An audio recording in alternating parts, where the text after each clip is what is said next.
What do you think of when you hear the word geese? Do you think annoying, loud, or reminds me of a duck?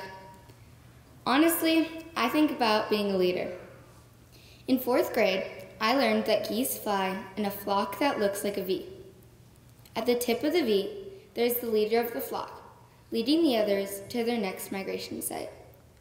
When that leader gets tired and can no longer lead, it goes to the back of the line on one of the sides, and a different goose comes to lead, and the process starts all over again.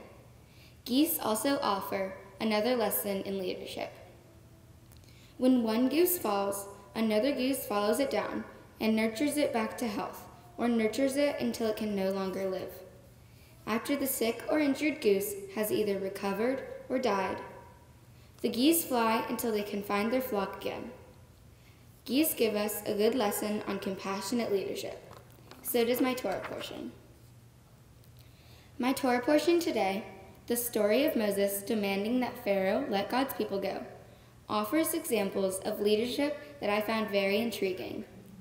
In my Torah portion, God commands Moses to tell Pharaoh to let his people go, as a leader would do. Moses says, "See, I get tongue-tied. Why should Pharaoh listen to me?" Adonai replies explaining that Moses will say exactly what God tells him, and Aaron, Moses' brother, will come along and translate to Pharaoh. Letting Moses, a man with a speech impediment, take the reins and command Pharaoh to let the Egyptians go is a great example of the flock of geese. God is stepping away and letting Moses lead. After Moses agrees to talk to Pharaoh, God explains to Moses that God is going to harden Pharaoh's heart. Pharaoh will become stubborn and not heed Moses. God will then lay his hand over Egypt and save them, becoming their hero. This means God will become the only God in the universe. After all has gone planned, God does something to Pharaoh that I never would have expected a leader such as God to do. God tells Pharaoh he's going to kill many innocent people and animals. The Torah reads, "By this you shall know I am the Eternal. See, I shall strike the water in the Nile with the rod that is in my hand, and it will be turned into blood, and the fish in the Nile will die. The Nile will stink so that the Egyptians will find it impossible to drink the water of the Nile." This threat by God puzzled me and made me question God's leadership style. Why would a leader threaten to affect other innocent people and fish by destroying their source of food, water, crops, farming, and homes, just to bask in his own glory of being the only God? I believe that God is a true leader, and that God is perfect for leading the pack of geese. But I don't believe that God showed true leadership by threatening the people of Egypt. Also, I don't believe that doing something bad to innocent people proves that you're a good leader. In my life, I have experienced many types of leaders. Some were compassionate and some not so much. We have all experienced a leader who wasn't compassionate and was disrespectful. Here's a great example of a leader who was anything but those qualities. This leader was my 6th grade advisor, Mrs. Bullock. Mrs. Bullock showed her leadership by being respectful, kind, and compassionate to others and me. Last year, I had trouble writing down my assignments because, well, I didn't write them down. So, the solution to the problem was that every day, Mrs. Bullock would have to check my assignment book to make sure I wrote down my assignments. Some teachers might have embarrassed me by calling it out like it was okay for everyone to hear. But not Mrs. Bullock. Mrs. Bullock would never call me out and make me feel humiliated and embarrassed.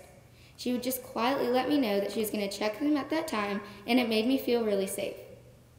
She also showed me that she cared and genuinely wanted to help me improve. By the end of the year, my problem was solved.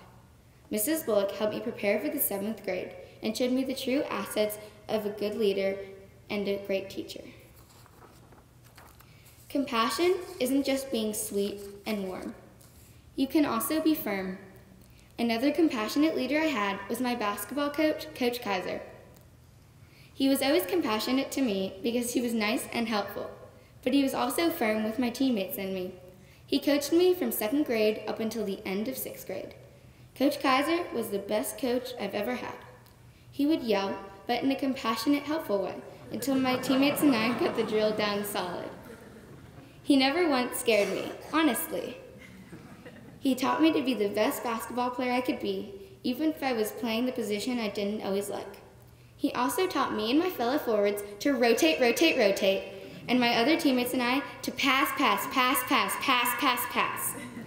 He made basketball fun, but always competitive.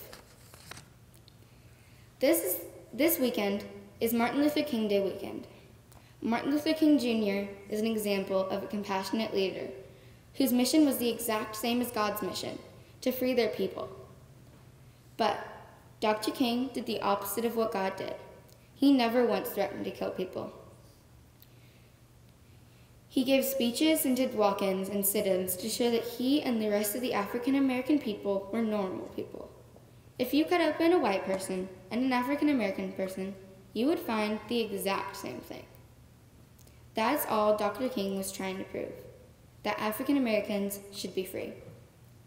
He had a dream, and his dream was for his children and all people to be free. God didn't necessarily have a dream, but he knew that he was the eternal one. God's strategy to free the Jews and show the Egyptians that God was the one and only leader was very different from Dr. King's. I disagree with what God was doing. God should have done what Martin Luther King did and showed that he was the perfect leader by being the perfect leader, not threatening to kill people. Jewish scholars also have an idea about why God had a lack of compassion in his leadership. Commentator Suzanne Singer writes about this. Like me, she also does not have an answer for God's threatening actions. But she does help us to understand a lesson from God's lack of compassion, that we must always remember the suffering of others. She says, the persistent hardening of Pharaoh's heart results in the Israelites' night of redemption, but we must never forget that this same night was one of horror for the Egyptians. We must continue to ask the questions that preserve our awareness of the other's story. For my mitzvah project, I followed the words of Suzanne Singer when I volunteered at the North Texas Food Bank. At the North Texas Food Bank, I volunteered with the Food for Kids program. Many children and families in North Texas won't get food on the weekends. On the weekdays, their schools supply food for them to eat during the day, but when they go home for the weekend, many kids have nothing to eat. That's why I volunteered for the Food for Kids program, to pack food for the kids to eat on the weekends. When I started volunteering for my mitzvah project, I was very familiar with the drill. Starting in about 2nd grade, a few of my friends and I have volunteered every single Martin Luther King Day weekend at the food bank. It's a tradition we will never stop, and I'm looking forward to going back this Monday to volunteer again for my 5th year in a row at the North Texas Food Bank. I will never stop volunteering at the NTFB because it brings me so much joy and it is actually very fun packing backpacks. The feeling you get when you're done packing is like no other. You feel so happy and satisfied with what you have done. Now that I'm about mitzvah, I have now realized the important lesson that my Torah portion is teaching me. Being a leader is not just being a ruler. Being a leader is directing people in their right paths with compassion. Being a leader is being a good example from the people learning from you, which leads me back to the geese. As I said before, when one goose in the flock falls, another follows it and nurtures the other back to health, unless the other goose dies before it recovers. But the lesson of the geese is to show compassion in your leadership. Whether it is in school, on the basketball court, at the North Texas Food Bank, or in the struggle for equality, leaders should be compassionate. But my portion still teaches us the lesson of being a good leader and the need for compassion, and that being a bat mitzvah is like being a goose. Shabbat Shalom.